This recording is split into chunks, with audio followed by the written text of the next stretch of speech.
Should be stopping number 5 tonight. Did the Mongolian invasions traumatize Europe and shape European warmongering? This came with a link, of course. The link takes us to YouTube, so we'll watch the video. It's about 10 minutes or so I'll play, and then we'll discuss it. I'm simply walking. Everyone's saying to me, and I have a topic today which is rather controversial. It's a theory that I find fascinating. I find the discussion around it very fascinating. It has a lot of aspects I really like, and then also a lot of problems too.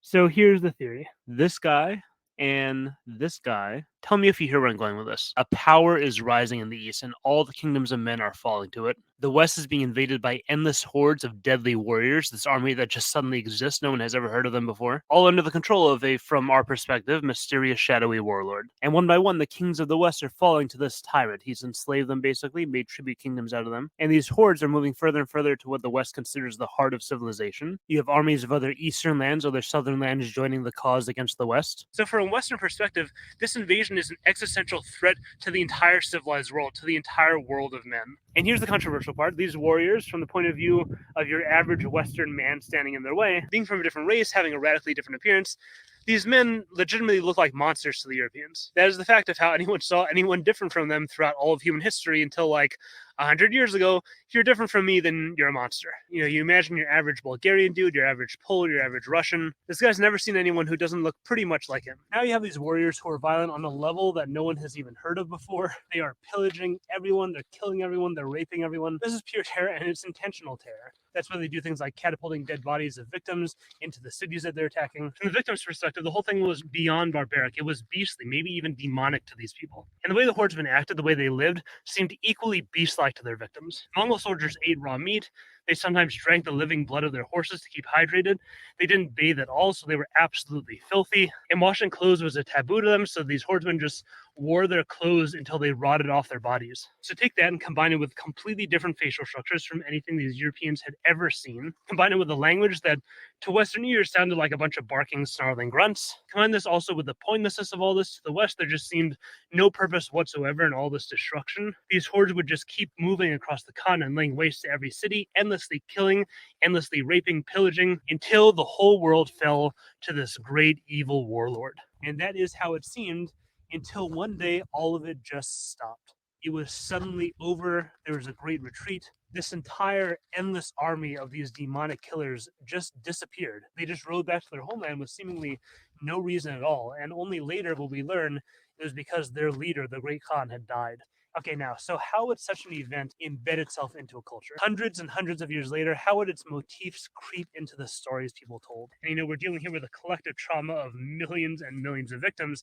Accuracy is not going to be the point here. History is going to be carried down through its own channels, and history will know that these Mongol warriors were just humans like you and me. But when a mother is telling her child a bedtime story, she's going to open her mouth, and what's going to come out? Well, what awakened fear in this person? What in their life scared them the most? What form will the scariness take? What sort of horrific imagery will the story's evil model itself after? And how is the story going to play out? What will salvation look like when it comes in the end? And here we have to wonder what the Western mind even thought had happened at the end of all this. It was not a military victory. It seemed almost like magic. And yeah, perhaps they had heard that magic was involved in all this. Perhaps they heard whisperings of a golden trinket this dark warlord possessed that granted him divine powers. So this process I'm kind of roughly and dramatically describing is included in the overall category of mythologizing, which is how Tolkien viewed his works and invented mythology of England. And mythologies are not like normal stories. They're drawing on completely different sources. It's not the creativity of a solitary author shaping all the events of a narrative to entertain. No, with a myth, the story coalesces from ideas, information, memories, values, cultural content that is already there in the culture. And that cultural content expresses itself almost like a volitional force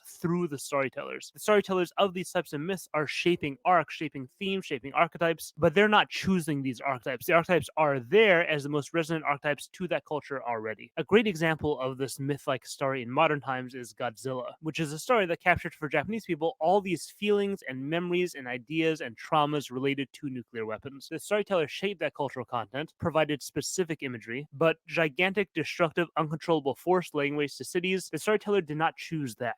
that was there. And all that just flowed through the storyteller to express itself in this particular form. So Tolkien and probably countless other storytellers throughout Western history take the Mongol invasion, this event, this memory, this trauma, and these storytellers, Tolkien included, give shape, provide specific imagery to its set of archetypes. And these archetypes, by the way, which represent, I think, by far the most resonant depiction of evil for the Western mind. Existential fear of invading hordes, monstrous barbarians conquering the world, an unseen dark master of it all controlling it from his mysterious realm that lies in the direction of mystery. It's not the West. The West is just water. We know what's West, just water, and then India, obviously. But East, no one knows what's there. Total mystery. It's a question mark. It's where our nightmares would spawn from. But then once we do know what's there, once we do know what's East, well, then we enter a new brief era where a new cardinal direction gains resonance, which we sometimes do see. Now the North is the mysterious direction. The North is where we'll see our existential threat to civilization. Mindless hordes controlled by a single leader who are defeated instantaneously once we kill said leader. And then once we've explored that, once the North is no longer mysterious, well, now there's a very obvious new mysterious direction, the final mysterious direction, one might say. Aliens and their tropes follow the same pattern. They are invading the world, destroying civilization. They possess technology, which is deadly on a different level. We've got the hive mind tropes, and even more blatant, we have the leader, the mothership. Take out the mothership, alien invasion over instantly. So what I'm saying, bottom line, is that this event that traumatized these two continents birthed a new archetype for evil in our stories. What it is, how it works, what it looks like, what it sounds like, its goals, the type of threat it poses, and what human victory against it looks like. This is a trope grouping that we just see again and again in different forms, and on its surface it doesn't make a ton of sense why these characteristics would be compelling. Why are aliens depicted as kind of filthy? Why is their skin a different color? Why are they beast-like? Why are they typically coming to destroy all of modern civilization? And why does so many of them have a mothership that just instantly knocks out all the underlings once it's gone? How does that even make sense? That's not realistic. I'm not buying that, because that doesn't happen except for that one time that mysterious army invaded the world with advanced technology and different skin color and general filthiness, and then when their leader died they vanished. Yeah, that one time, all of this kind of sort of did happen. So I think it makes sense that this type of event would take this type of place in our storytelling. Now, there are a lot of really strong questions on this theory from the standpoint of history, and those are worth its own discussion. But the controversy, when I'm talking about the storytellers giving specific imagery to archetypes, Tolkien did give us this specific imagery, and he also gave us this specific description of that imagery. The idea of Tolkien basing his race of monsters off of Asians, that idea sounds kind of racist to us. I'm part Asian myself, not Mongolian, but I have a different facial structure and a different skin tone and slanty eyes. This is kind of relevant to me. How do I feel about all this? And before I give my opinion, please comment your opinions as well. I definitely want to know what you think about this theory overall, but also this criticism of it. So on the one hand, just as far as what I've seen people go so far as to criticize anyone who even brings this theory up. Anyone who even asks about the theory is problematic and racist. And then on the other hand, I've read about phenomena like Mongolian people themselves nowadays in modern times using orc as a slur for each other to mean like a low-life and uncivilized country bumpkin. We might say a redneck. It seems like they adopted this word based on Tolkien mythology and noting a lot of the things I mentioned in this video about that historical period, a lot of the parallels. Personally, I've tried to give it thought with as balanced of a head as my shoulders can handle, and the more I think about it, the more I just don't really see the problem. This is not about Mongolia, it's not about Mongolians. It's about Chinggis Khan and his army in the 1200s. And to be absolutely clear here, Mongolians, wonderful people. 12th century Mongol hordes, Chinggis Khan, evil. Murdering, raping, pillaging. It's hard to imagine a legitimate problem someone could raise with calling these specific people monsters. And also, I lied, it's not even about Chinggis Khan and his army. It's about what a medieval culture's hypothetical mythologizing of that trauma might look like. Same way that people of the Americas might mythologize European conquering hordes into monsters, or Africans might mythologize the conquering hordes of colonists they faced or the slavers they faced. The point is, we are really removed from actual people here. The theories are saying basically these are the nightmares that this historical event has caused us. This is how a specific grouping of a specific people at a specific time were internalized by my great-great-grandpa's unconscious, which he had no control over and probably no awareness of whatsoever. That is the unpart of unconscious. To bring this back to the actual race of Asian people and say Tolkien was dehumanizing them, when we are historically removed and also just realistically removed, we're not in the realm of reality, we're in the realm of people's minds here. I just don't see it. Like I characterized it earlier, I think his goal was to be a medium for this cultural story and these cultural cultural archetypes that were already embedded in Western culture to express themselves. He was seeking the imagery that was most resonant to that. He was painting a picture of realistically troubling, realistically mythologized ancient trauma. And that's something that's so distant from any roots where it came from once upon a time long ago, so distant that we don't see it at all anymore. That connection is not recognizable. Someone has to talk about it, explain it, for people to realize that there even was a link to something real in the first place at all. The mythologized version of these ideas, memories, etc., it's taken on a life of its own. It's something totally new at this point. And I would go further. I think that's actually the most interesting part of all this, which is how myths paint this fascinating picture of this weird interaction between history and imagination. We can compare the mythologized version to reality and see how radically inaccurate this mythologizing process can be. Because Genghis Khan was a real person, and Mongolia is a real place, and Mongolian people are real, and the reality is nothing like the mythologized version. And I'm already doing the version of this visiting Middle Earth meme by going to New Zealand. I'm not going to go to Mongolia just for this video. No, just kidding. Welcome to Mongolia. So the thing I think is most interesting is the category that they got completely wrong. And this is something that I call filling in the blanks. Because there's part of this whole mythology thing that they get not right exactly, but at least it's anchored somewhere. It's a translation of events. We turn brave men into heroes, we turn cruel men into monsters. It's stuff that did happen, it just transformed by this cultural processing of. I set up like 10 minutes. You know, that's the last thing you were saying there is a very interesting thing. Why is it Africans didn't turn Leopold? And you know what, let me preface it and say, I don't know for sure if they didn't.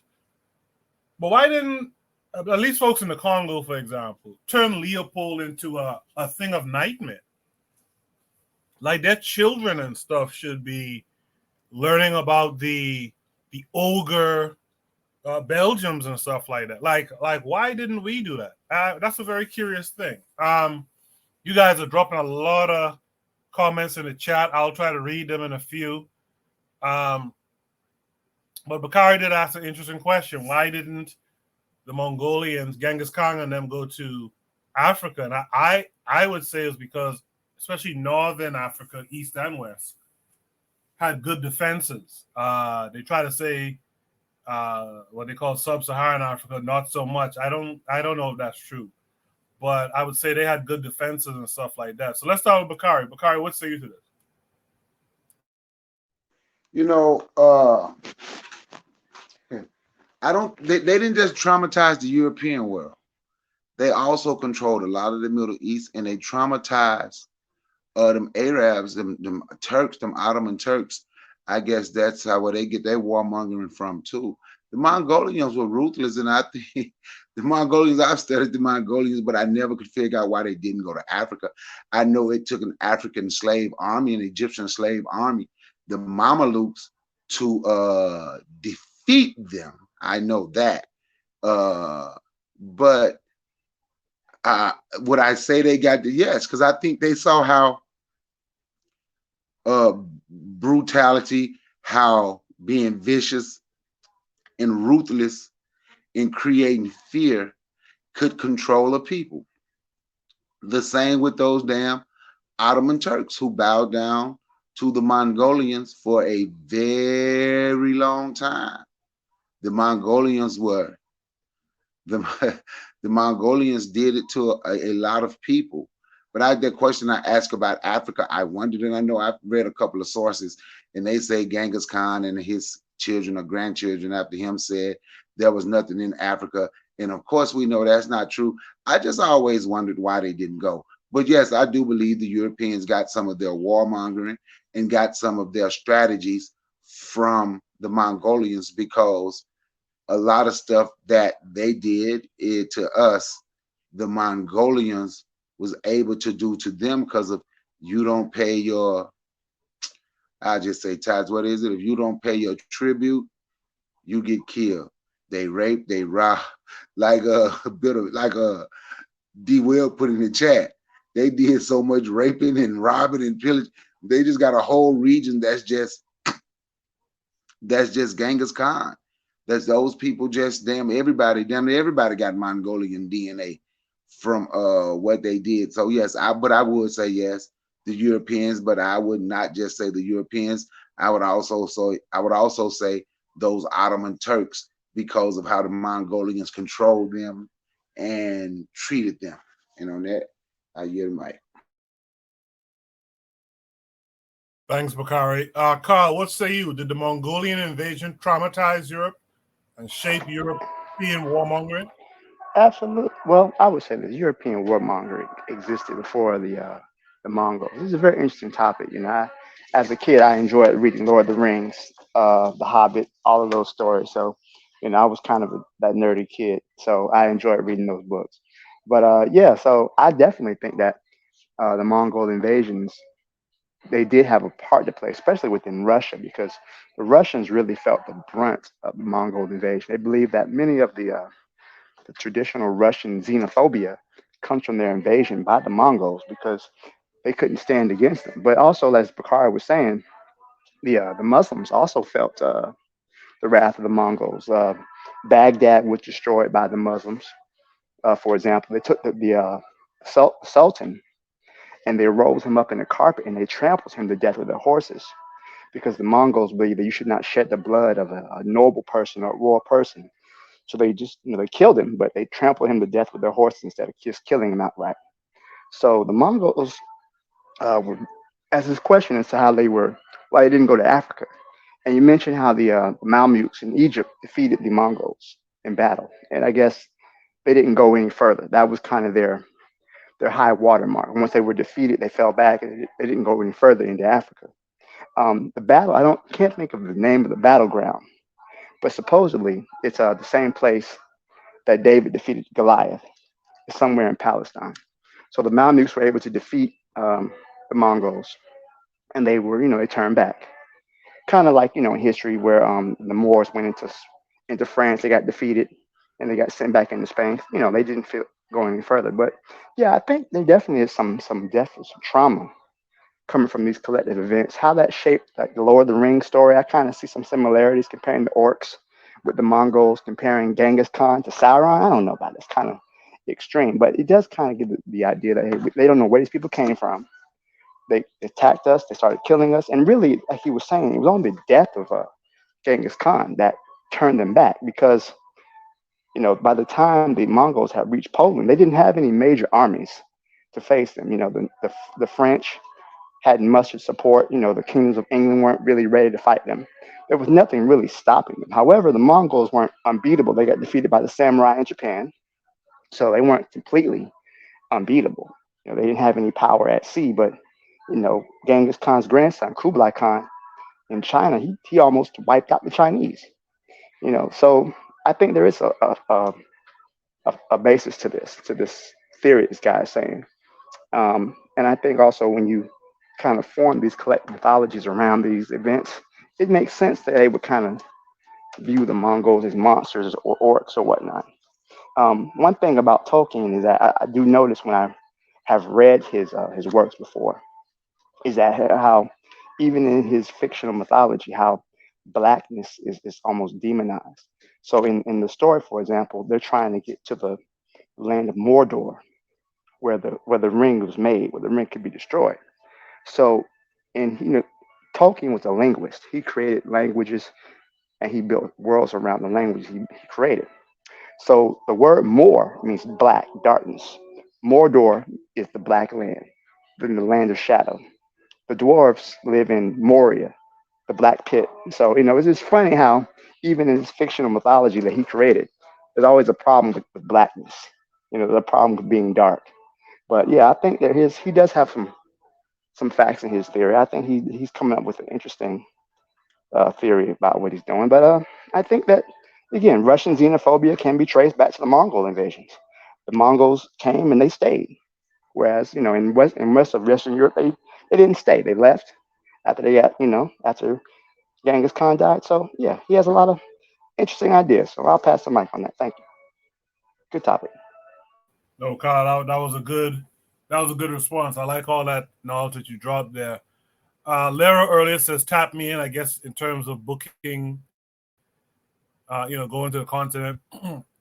Nama X says he, Genghis looked African. Bobby, right? You're completely right. I did interview RJ Matti, and he did talk. We did talk about the repatriation program. I should try to have him on again. It's just the time difference kind of messes things up. Brother Bakari says not just Europeans, but Turks, and the rest of the Islamic world were traumatized by the Mongolians. Gasimov says this is the typical Muzungu analyst. Nama X says this dude in the video has some European bias. I agree. He says the barbarism of Rome is second to none. House Reality Podcast says you got a whole region directly descended from Genghis and his generals. They was raping and pillaging, something serious. He didn't play with these people at all. Absolutely.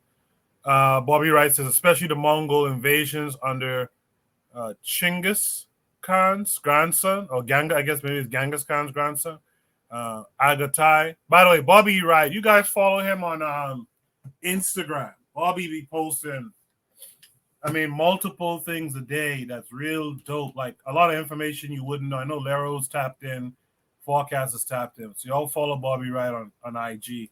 I wish Bobby would come up on the panel if we could get his phone working and stuff like that. Brother Bukhari says, do anyone know why? Yeah, the Mongolians didn't go to Africa. We talked about that. What else? What's new here down here? Bobby Wright says the Mamelukes defeated a force under Genghis Khan's grandson, Hegelu Khan, in 1265 at the Battle of Ain Jalat in Palestine. But they made peace after the Mongols converted. I tell you, Bobby be on his history, boy. Trigapi 262 says, I think they would have met Kanem Bornu if they got to Africa. It would have been interesting. Bobby says the West Mongols converted to Islam. Gasimov says the world is dominated by Muzungu programming. The Mongols have nothing to do with this. Interesting response. Let's hear from Tanzan. Tanzan, you heard what Gas had to say. You saw the video. What say you? Well, to start with the prompt about this traumatize, that's actually very, very biased, language. One of those armchair philosophy going back in retrospect, they were traumatized. The whole idea of trauma doesn't really apply. I think that what happened is that they were very much surprised that there was a force outside of them, because they had been warring amongst themselves or fighting amongst themselves, so they did not imagine that something else could come from outside and actually take over. Because I think it changed the way they viewed, the outside world. I would say with, the area we call Russia right now, they had invited, from what I know of, Russian history, they had invited the Vikings, who had, pretty much taken over, but not with the same ferocity that the Mongols have. Theirs was either a very fair enough system or a very severe one. But in terms of their effect on Europe, no, I don't think it was trauma. I think, it was a a break in their history, something that, it made them maybe sharper or better able to. It also, opened them up to some of those, to the Asian roots and the Asian roots, the trade routes. So in a way, it was a disadvantage that they turned into their advantage. Instead of just fireworks, now they were able to convert them to war machines. So not traumatized in a way. I would say that it was something that, it actually made them better people in terms of what they were doing. It sharpened their edges. The Mongols, I know they used horses a lot. I don't know if the Europeans borrowed from it, but they might have been like a cross-reference, because they were from the steeps of the mountains, so they were very well versed in that. So I don't know about the traumatizing part. I think that it was just they learned something from it, and it catapulted them into going further into their history. But they didn't learn, or it didn't, shake them into saying, "Oh, now we're going to go out and fight," and so on. They were the history was interrupted, but I don't say it was that much affected by, the Mongols. Yeah. Oh, thank you, Tom. I appreciate that. Someone was speaking. Who's that? Was it Oni who was speaking just now? Oh, God. All right. Anyway, I see we got Uwa Bantuam in the chat. Peace to Uwa. Real Black Gentleman said Islam absorbed the Golden Horde. Gas said the Europeans did not bathe, so how can they be scared of Mongols? He said Russia, in the modern sense, did not exist. Bobby Wright comes back and says it was divided into principalities, but their early state in Ukraine was called Kievan Rus in the 9th century. Good to know. Actually, I think I've read that before. Ua says to Trigger, Happy, how do you know about Kanem Bornu? And how much do you know? That's interesting. Nobody speaks about them. So Trigger, you're being called out to explain some stuff. I'll be interested to read that in the chat. Real Black Gentleman said Japan broke out in much the same way the Mongols did. You got to go hard in Asia. Gas him up says to Bobby, the Russia that you are describing has nothing to do with the German Jewish state of the Soviet republics called Russia today. Lenin was a German plant meant to kill millions of Moorish blood. Trigger Happy says to Uwa, not as much as I want to, but I'm still studying about them. By the way, Trigger mentioned earlier being of Ghanaian heritage, and I always felt, I think I said that on Should Read before, Bahamian people, I think, feel a brotherhood with Ghanaian folks. Like I think Jamaican folks feel a brotherhood with Nigerian folks. It's very interesting. So yeah, Ghana somewhere is probably the first place I like to hit when I hit the continent. With that said, let's go to Oni. Oni, what say you to this? Do you think the Mongolians created this European mindset of warmongering? Well, I mean, I wouldn't say they created it, because obviously these white boys was warring with each other from way before. You know what I mean? As far as, you know, let's say, did it tell them, look, you got to get your shit together? You know what I mean? Possibly. You know what I mean? I mean, not saying that they didn't think they had to get their shit together already, but, you know, I think the dude was talking about how people create myths to say, oh, look, you know, we fighting the aliens, and oh man, we got to get our shit together. You know what I'm saying? Or you know, we fighting Godzilla, and our shit, we got to get our shit together, you know, whatever, right? That said, you know, like, if you're facing an existential threat, you know, then like, yeah, I could see you uniting around the idea of, you know what, we can't face existential threats anymore. And I see white folks still with that kind of mentality, like that whole, let's, you know, what we gonna do if we fight aliens type shit. They're thinking that. You know what I mean? Generally speaking, most of us as black people ain't thinking about what we gonna do if aliens come to the planet. You know, like you know what I mean? Like maybe we thinking, well, maybe they're peaceful. You know what I'm saying? But like these white boys, they thinking, yeah, man, I'll put a few shells between they brows. Why not? You know, I'll speak to them. I'll do, you know, because even like when you think about this, for instance, as another existential threat that is serious and realistic. Aliens not that realistic, but you know what's realistic is a meteor coming into your fucking, like, just downing you, right? These white boys think about that shit.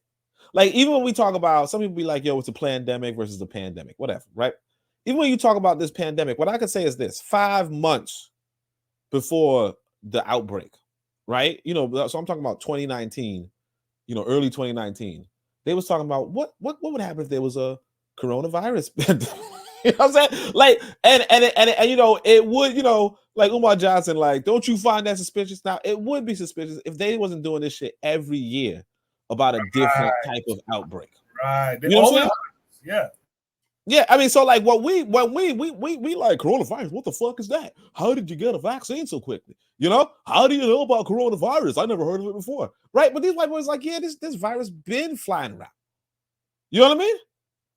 And we know it could cause a global, because a lot of people be asking, why did everybody go into these you know, why they go to Bill Gates? And it's like, if you saw the video, right? He was on the planning commission of what should we do? You know what I'm saying? So in the what should you do situation, you go to who the plan. Now, I'm not saying I agree with that. What I'm trying to say is that these white boys are preparing for threats, existential threats. Even when we talk about war games, right? Even when we talk about war games, these white boys have war games about what would we do if China did so and so forth?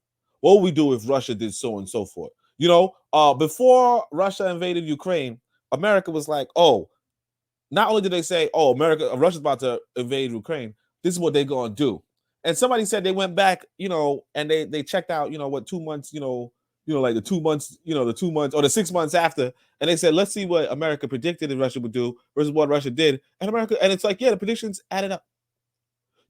What I'm saying is that these people, I'm not saying that this is the moment when they said let's be wars, because they had that, the Vandals, they had the Visigoths, they had all that, they have it in their head. Like I said, the freaking Bible, that's all that worship too.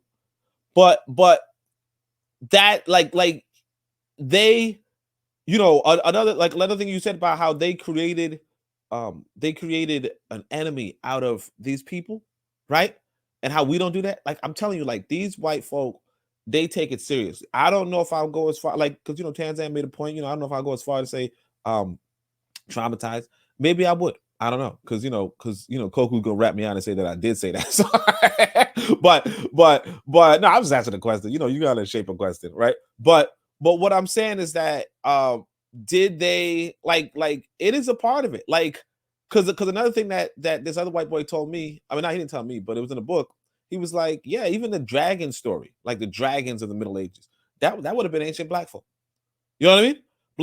Like they know how to mythologize their enemies, and their enemies, they go to sleep thinking about their enemies. Like, their bedtime stories is, watch out for them motherfucking orcs. You know who them orcs are. You know what I'm saying? Their bedtime stories, watch out for them dragons. You know who them fucking dragons are. Somebody was like, the dwarves, like Tolkien said, the dwarves is Jews. You know what I'm saying? He's like, watch out for them gold-loving, hook-nosed dwarves. You know what I'm saying? Right? With the rhyming names, yep. Exactly. With the long names, going under, counting their gold. Watch out for them. They know what the fuck they doing. The only trouble is that we, like I said, in Congo, and I didn't say this, but in Congo, they selling chocolates with hands. Wow. Like what? Wow. You selling chocolate hands in the Congo. And motherfuckers is buying it. They're like, oh, I love these delicacies. Are you fucking kidding me? Wow. You know what I'm saying? Bakari, you want to add something? No, I was asking him what he was saying. I do, but I'm gonna wait till he finished. But I was asking him what he said they were selling in the Congo. I didn't understand what he said. Chocolate hands.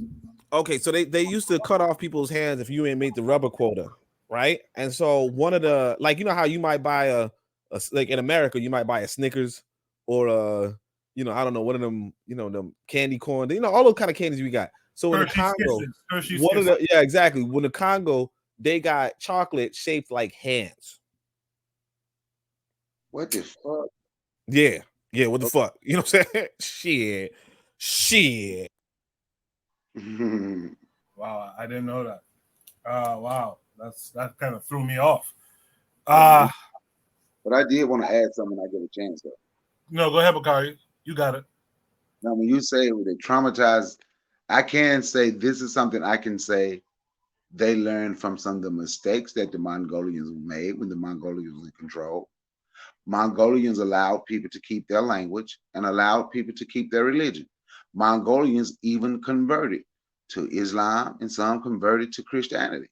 As you see, once people finally made it to us and took control of us, they wanted to take everything from us. They took your language, they took your name from you, they took your religion from you. They made anything about you be bad, right? So you wouldn't want to deal with it, right? So then we get excited. Some black folks get excited if they see a white woman talking about voodoo. See, or you go around here in Georgia, I see quite a few white people with the Ankh tattooed on them, talking about, that's where God come from. I see quite a few rednecks with that on them, right? But they forced us to run away from it. The Mongolians allowed them to keep it. And, under the guise of their religion, they came together to fight under Allahu Akbar. They came together to fight under Jesus. And I noticed some things, even some of the Mongolians that was loyal to the religion, right? Some of the Mongolians, and this is part of the reason they failed, turned and actually started fighting with the Muslims because of the religion. Start fighting with the Ottoman Turks, trying to free them from under Mongolian control because of the religion. And I think that is something they learned not to do because they saw how it hurt the people that absolutely dominated and controlled them and made them pay tribute. And if you don't pay tribute, we'll cut your hands off, or we'll kill you, or we might not kill you. We'll take your woman or your child and we'll kill them. You see what I'm saying? On that, I yield the mic. No, I like that, Bakari. Thank you for that. In the chat, I see Gas is asking for proof of the chocolate hands. Jose says it's a Belgian thing, the chocolate hands. Don't know if they do that ish in the Congo too. Probably yes. Only tells them do a search. Chocolate hands Congo. I didn't even see his comment. I was just putting that in the chat. I didn't realize it was. But yeah. I guess it does fit right there. I was just yeah. It fits well. Gassimo says, Koku, that's a cap. There's nothing in the Congo. So nothing sold in Congo. It is sold in Belgium. Oh, okay. But even if it's sold in Belgium, what's the messaging in that? Yeah, because my thing is not, because I remember, look, when I was studying, like when I was first familiar with the Congo, that was like 10, 15 years ago. So there was a documentary and they was walking around the Congo showing off the chocolate sold there. I don't know. I mean, again, like, yes, I don't know why somebody would say that's cap. I mean, it would be like there's isn't there like Leopoldville inside of Congo? Like I'm pretty sure like I said, it was like 15 years ago. I think one of the capitals is Leopoldville. Yeah. So I mean, I think they do sell the chocolate in Leopoldville. I don't know why somebody would think that people don't sell the chocolate there. I appreciate all of you on that. They've been selling the chocolate hands, yeah. So I don't know why would that be cap? I don't get it. Yeah, I'm not sure either. Trigger Happy 262 mentioned what I was talking about earlier. I think I should read that off. He says, yeah, Bitter Medicine, us Akan folk were heavy in the Caribbean. I believe you, man. Truly. So definitely a brotherhood. Read anything from KWAZ Konadu for a good introduction on the Akan. He goes on to say KWAZ in particular has an interesting book on the Akan diaspora in the Americas. So that's also a good start. I think all ethnic groups need to study how they are related to Africans. Someone mentioned it too. Yeah, Trigger Happy says definitely good stuff. Definitely need to get his books on the Discord. Essentially, is what he's talking about there. Yeah, you guys have. I put a community tab up recently and only did his part tonight. I'll have to come back and grab some of those. Or if you guys like Trigger Happy, if you grab it, send me it in a DM. Those books in PDF. I'll put it on the Bitter Medicine library. I have a bunch of books, trust me, in a storage I need to put up there. Man, so much to do all the time. But if you guys have books of note, books that Pan-Africans should be reading, send them to me. If you have them in a PDF format or a link to the PDF, send them to me. I'll post them on the Discord. Did I get everyone on that one? I think I did. Right? I think I did. That was Shoot the Breeze topic number 6 tonight. I want to thank you guys in the chat who've been very active as well. What I want to do now is I want to do a quick station ID break just to remind you guys of the network. On the other side, I'll drop Shoot the Breeze topic number 6 tonight. Stay tuned. You are listening to the Bitter Medicine Podcast on KWAZ Radio. This is D Webb with the Harsh Reality Podcast, asking you to tune in where we tackle the news of the day that affects our community, only on KWAZ Radio. Peace, family. This is Oni, inviting you to listen to the Pro-Black Perspective, where Black problems are addressed with Black solutions. Greetings, fam. Tune in to The Learning Curve with me, the revolutionary matron on KWAZ Radio. You are listening to the Bitter Medicine Podcast on KWAZ Radio. Yeah, also, guys, make sure you check out Tanzan African Mind, Brother Bakari podcast, the Forecast Radio, and the Consider Cheek Show. I'll have that supercut hopefully within the next week of all the shows so that we can just play that on all the different platforms that we have. Gas says I got to start fact checking stuff. I mean, we're all here together. Let's fact check together, right? I can't fact check while kind of running the show at the same time. But you're right. We do need to make sure our facts are correct. I have faith in Oni though with what he's saying. So I'll go with that.